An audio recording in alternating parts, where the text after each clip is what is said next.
Le Centre pour la qualité du droit et la justice, CQDJ, en consortium avec la Fondation Terre des Hommes, Aide à l'enfance et Prisonniers sans frontières, met en œuvre depuis le 1er janvier 2021 un projet dénommé Projet de promotion des droits humains et d'amélioration des conditions carcérales dans les villes de Ouagadougou, Bobo-Dioulasso et Fada-Nkourma. Le CQDJ, dans le cadre de la mise en œuvre de ce projet, a organisé 2 types de renforcement de capacités au profit des intervenants pénitentiaires dans les maisons d'arrêt de correction ciblées. Le projet, c'est dans la continuité de ce que nous faisons depuis 6 ans au sein des maisons d'arrêt, promouvoir les droits humains en essayant d'apporter de l'assistance juridique aux personnes détenues et en essayant aussi d'influer positivement sur les pratiques des acteurs pénitentiaires. Pour le directeur général adjoint de l'administration pénitentiaire, ce renforcement de capacité est le bienvenu car il permettra d'outiller certains acteurs sur le respect des droits humains. Pour nous, cette activité-là est très importante parce que cette activité va permettre d'outiller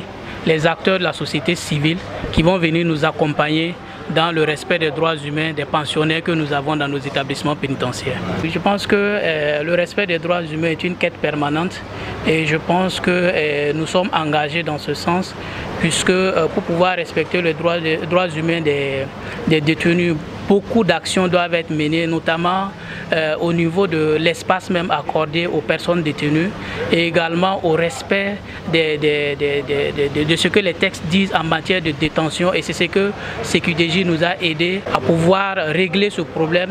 Et il y a d'autres défis qui sont là, comme je l'ai dit déjà, de pouvoir offrir même aux personnes détenues de l'espace pour de l'espace vital et également apporter des soins nécessaires à ces personnes-là et une alimentation pour qu'ils puissent passer une détention digne. La formation d'une durée de 4 jours comprendra un volet sur les moyens d'action juridique des OSC et un volet sur le monitoring des droits humains. En lien avec la gouvernance juridique, plusieurs modules seront enseignés. Vous avez dans tout le contenu pédagogique des questions liées aux techniques de monitoring des droits humains, des questions liées au contrôle citoyen des politiques pénitentiaires ou encore les questions liées aux moyens d'action juridiques tels que les questions de logistique matérielle, les questions de contentieux stratégique.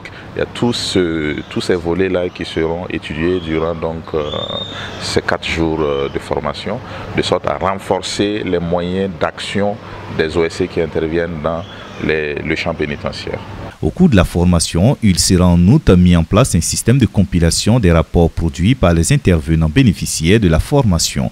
Cette compilation de rapports servira comme document de plaidoyer pour l'amélioration des pratiques pénitentiaires. Par la suite, un suivi coaching des OSC sera mené pendant la durée du projet pour le renforcement continu des capacités des bénéficiaires. Par ailleurs, les personnels des OSC seront immergés dans les activités du projet, notamment les cliniques juridiques et les conférences juridiques, et participeront ainsi aux activités de monitoring des droits humains en prison.